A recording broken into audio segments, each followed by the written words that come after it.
Well, it's spring of 2026, and over the winter, I got a new toy. And this is going to be the tour of my Freedom Camper. We'll start with the walk around. So, this is the Freedom Camper. It's all high density foam walls with basically truck bed liner, rhino liner sprayed over top. So, there are no seams anywhere. This one is 58 inches wide, so it's just under 5 foot wide, which makes it fit perfect in a 5 foot wide utility trailer. And it's 79 inches long. I've got it on a 10-foot trailer, so I've got it on a 5x10 trailer. And that left me with a little room up front for my Arctic cooler and another cooler for now. This is how I'm going to be configured. I can also fit my propane tank, my 20-pound propane tank there. I'm using my Arctic for my cold, and I'm using my older Coleman cooler for my dry goods. I mounted a tongue box on the front of the trailer for chocks and for electrical cords and for just any tools related to the trailer. I got a full-size spare. I have 15-inch wheels on my trailer, so it tows really nice. It tows great. The Freedom Camper itself is just a box, and it has these strips on the front, and it also has these strips on the top. Those are for mounting if you want to mount solar panels, or if you want to mount roof racks or awnings or whatever you want to mount. It's brand new to me this year. I have not secured it to the trailer. I'm going with ratchet straps for this season. That's what I'm going with, ratchet straps.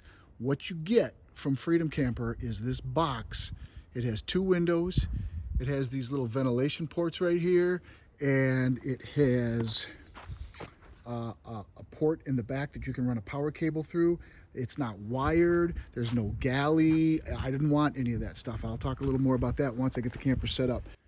This is my camp kitchen setup. Last year I bought a new Arctic cooler.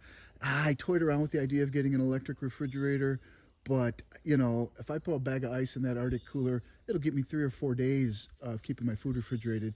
3 or 4 days is all I ever use. I got this grill from Dan, and that's a nice setup grill.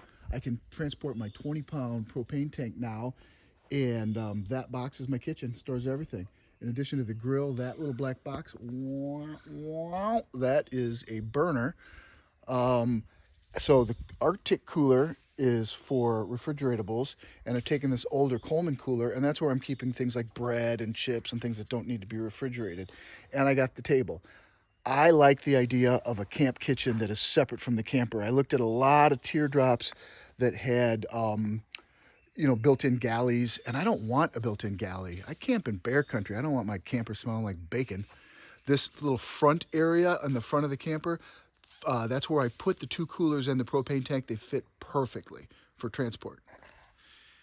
At least for season 1, I don't want to break the skin of this thing. There's no seams anywhere, so it's not going to leak. And I don't really know for sure what I want to do as far as mods go until I get through a season. So this year is going to be about learning what I like and don't like. So I look at the little teardrops that have awnings mounted on them, and the awnings are like 5 feet wide. Man, if you're not directly under the sun, you're not getting shade. I already had this big Easy Up sunshade with walls. It gives me an entire room. I love it. In the past, I've had this awning up, and I'm always worried it's going to blow away. Then Dan had this idea that I thought was pretty cool. These are like the little auger type things that you screw into the ground when you chain your dog up. And I've got 4 of those, and I just use some paracord and tie those down, and that thing's not going anywhere. So in here, this is all just usable space for me now, with this being a door. I can pee in here. I can get dressed in here. Last night I did some yoga out here. I am going to play around with, I think that there's an organizer that I can get that will hang on that wall right there, and I can put clothes and things, because inside the box there is not much room for anything. So this is kind of a dressing area, sitting area. It really gives me a lot more space. This is my box, and it is, when you get it, it is a box. It does have this padded flooring, but that's removable. So if you take that out, it's literally the whole inside is made out of the same material as the outside. If I have a particularly dirty camping trip, I can empty everything out and just hose this sucker out. I mounted a little, it's a shower thing in there so it can get wet, this little dispenser, and I can put my wallet in there, I can put whatever in there. Back towards the back, I don't know if you can see it, but I have a tote back there. That tote holds anything that I might want to use inside the camper, and it also serves as my bedside table at night. This is a little beach chair. It works out perfect when I sit on that and put my feet out in front of me. It's like sitting in my lazy boy. I can sit in that thing for a couple of hours comfortably if I'm waiting out a storm or anything like that. Back there, that is just a rechargeable little puck light. I have one there and I have another one above the door. So when I open the door, I can just reach up and tap it on or off. That's all I have for light in there. And for now, I think that's fine. I've really gone with rechargeable. Electrical, again, I'm all about modular. I don't want everything tied to the camper. So I went with this little Bluetti Elite 100 V2, I think is what it's called.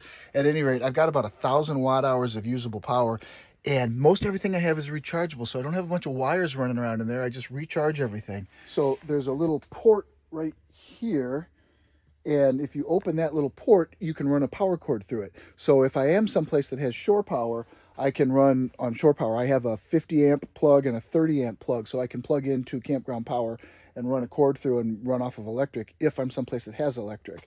And that works great in the winter because I have learned that state parks, a lot of them stay open all winter long with power. So, and nobody camps at state parks in the winter because I don't like to camp at state parks because I mean it's more crowded than my neighborhood. I might as well stay home.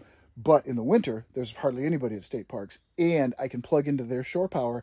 And I have run a tiny little 6 inch by 6 inch 500 watt space heater in this thing, and been warm at -2 degrees. I spent the whole night at -2 degrees with just that little 500 watt space heater, and with my windows cracked open and a fan blowing out for to get rid of the humidity, and it worked great. So I know that I can, with shore power, so to run a space heater, I know that I can camp in any weather. The real question is going to be summertime weather. But I like that it's got that port right there because my little Bluetti power pack, I also have 200 watt solar charging capabilities. And with my 200 watt solar panels, I can run the cord right through there and I can charge the Bluetti power pack and leave it in the camper. So I've got electricity. Yeah. I don't know what my toilet situation is going to be. Like I'm at a campground right now and I have neighbors over there and I have neighbors over there and there's a lot of kids running around here. So I can't really just walk out and pee or walk out and take a dump in the woods like I would do if I was up in the Manistee Forest. I'm thinking I'm going to get one of those stand up. They're like, it's like 4 foot by 4 foot and you stand up. They're like a shower tent. I think I'm going to get one of those.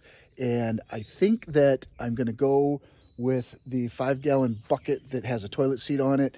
And I think you use cat litter, use sawdust. There's a few things. I'm still looking into what I'm going to do for the toilet. But I think for the most of the places that I camp, I'm just going to shit in the woods like I normally would. Well, so that's my tour of my new toy, my Freedom Camper. I'm loving it. I haven't found anything about it that I don't like yet. So again, it's the Freedom Camper. It's from a company called Redneck Blinds, and they're out of Missouri. There are now, I think, 4 sizes. They fit in the back of pickup trucks. They fit in the back of these a utility trailer. Um, uh, so far, I have found it. I'm a minimalist. I'm a bit of a minimalist, but I haven't found anything about it that I wish I had or wish I didn't have.